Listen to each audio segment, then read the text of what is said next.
السلام علیکم ناظرین، سیاست ٹی وی میں آپ کا استقبال ہے۔ میں ہوں محمد ارشد۔ ناظرین، قلعہ گولکنڈہ اور بالا حصار کے مشاہدے کے لیے سیاحوں کا ہجوم امٹ کر آ رہا ہے۔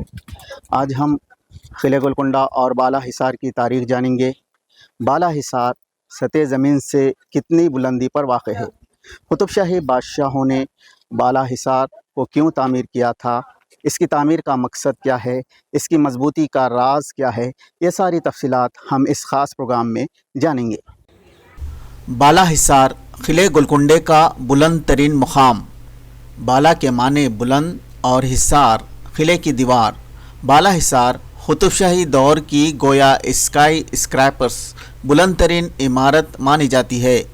بالا حصار کو 1565 میں سلطان ابراہیم قلی قطب شاہ نے تعمیر کروایا تھا۔ بالا حصار سطح زمین سے 135 میٹر کی بلندی پر پتھر سے تعمیر کی گئی فن تعمیر کی شاہکار عمارت ہے۔ کہا جاتا ہے بالا حصار کی بلندی سے قطب شاہی محافظ قلعے کے اطراف کے علاقے پر نظر رکھتے تھے اور بالا حصار کی بلندی پر پہنچ کر شہزادے اور شہزادیاں اپنی سلطنت کا نظارہ کرتے تھے اور سکون محسوس کرتے تھے۔ یوں تو قلعہ گولکنڈہ میں کئی تاریخی ورثے ہیں، لیکن بالا حصار سیاحوں کا پسندیدہ مقام ہے، کیونکہ بالا حصار کی بلندی پر پہنچ کر سیر کرنے کا مزہ کچھ اور ہی ہے۔ بالا حصار کے ٹیرس سے آج سیاح حیدرآباد کا خوبصورت نظارہ کرتے ہیں۔ بالا حصار کی بلندی سے آپ دیکھ سکتے ہیں کہ حیدرآباد شہر رقبے کے اعتبار سے کتنا وسیع ہو گیا اور آبادی کے اعتبار سے کتنا گنجان ہو گیا۔ بالا حصار پتھر سے تعمیر کی گئی عمارت 450 سال گزرنے کے باوجود مضبوط ہے۔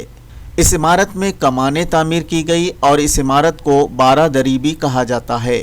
بالا حصار کے ٹیرس کے علاوہ پہلی منزل میں ایوان خاص اور دیوان عام ہے۔ بالا حصار کی تعمیر میں اندرونی حصے میں ہوا اور روشنی کے پہنچنے کا خاص خیال رکھا گیا۔ بالا حصار تک پہنچنے کے لیے 350 سیڑھیاں عبور کرنا پڑتا اور واپسی میں بھی اتنی ہی سیڑھیاں چل کر اترنا پڑتا ہے۔ بالا حصار بلند مقام پر ہونے کے باوجود سیاح جوش و خروش کے ساتھ سیڑھیاں عبور کر کے بلندی تک پہنچتے ہیں۔ ہندوستان کے علاوہ دنیا کے مختلف شہروں سے لوگ قلعہ گولکنڈہ کے مختلف تاریخی مقامات کا مشاہدہ کرتے ہیں اور وہ ضرور بالا حصار تک بھی پہنچتے ہیں۔ چھٹیوں کے دنوں میں اور ویکنڈ میں سیاحوں کی بڑی تعداد قلعہ گولکنڈہ کی سیر کرتی ہے۔ ہم نے بالا حصار کی سیر کرنے والے سیاحوں کے تاثرات جاننے کی کوشش کی۔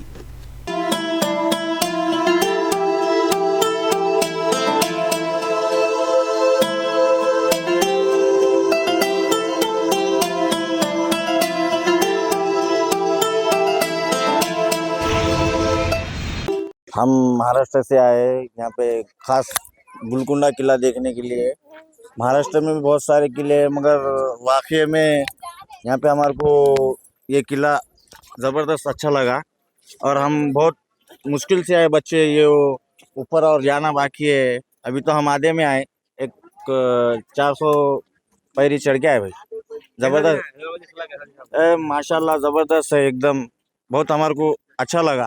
حیدرآباد کا پورا نظرانہ دکھ رہا ہے، نظارہ پورا خوبصورت سین دکھ رہا ہے۔ ہاں زبردست ہے بھائی۔ یہاں بھائی ایک 25 روپے ٹکٹ لے رہے، 25 روپیز ٹکٹ لے رہے۔ پانی اور سب پینے کی یہاں پہ سویدھا وہ سب ہے، اچھا ہے۔ آج ہم دوپہر کو آئے گولکنڈہ قلعہ دیکھنے کے لیے۔ ویسے تو ہم مہاراشٹر سے بلانگ کرتے ہیں۔ مہاراشٹر میں ہم ناسک ضلع سے ہے۔ ناسک اور نگر ضلع میں بہت سارا قلعہ ہے۔ ادھر سہیادری کا پروت رانگ ہے، تو ادھر زیادہ مینس ایسا فوریسٹ کا قلعہ ہے۔ یہ بھی ہے ویسا ہی ہے سیم، بٹ یہ اتنا ڈیفیکلٹ نہیں ہے، اس کا مینس آسان قلعہ ہے چڑھنے کے لیے۔ کوئی بھی بچے بوڑھے عورت کوئی بھی ادھر آ سکتا ہے۔ بلندی پر بنائے گئے بالا حصار اور زمین پر بنائے گئے بالا حصار دروازے میں تعلق پایا جاتا ہے۔ بالا حصار کے دروازے سے بجائی گئی تالی کی آواز 135 میٹر بلندی تک پہنچتی ہے۔ یہ قطب شاہی دور کا ایکو سسٹم تھا اور اس زمانے میں پیغام پہنچانے کا یہ اہم ذریعہ تھا۔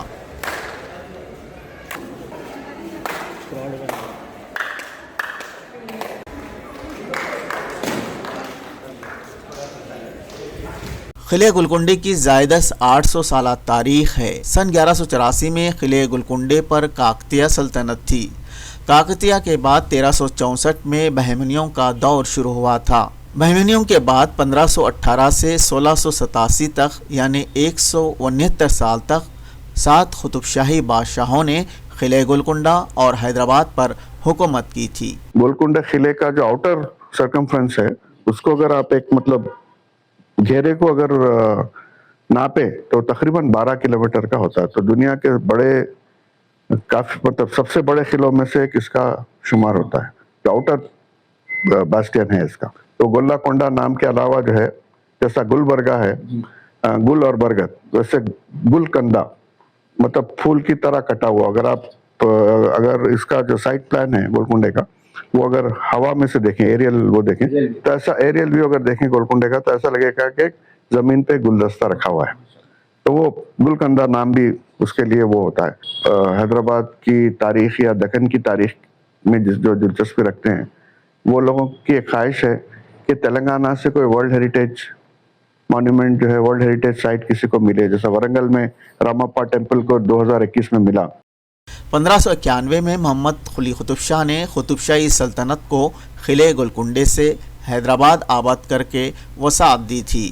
قلعہ گولکنڈے کی تاریخ میں بالا حصار دروازہ اور اس کی مضبوط فصیلیں قطب شاہی دور کے مضبوط دفاعی نظام کا اظہار کرتی ہے۔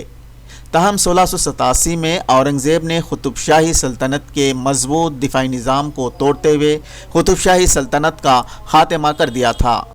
400 سال گزرنے کے باوجود بالا حصار آج بھی مضبوط ہے۔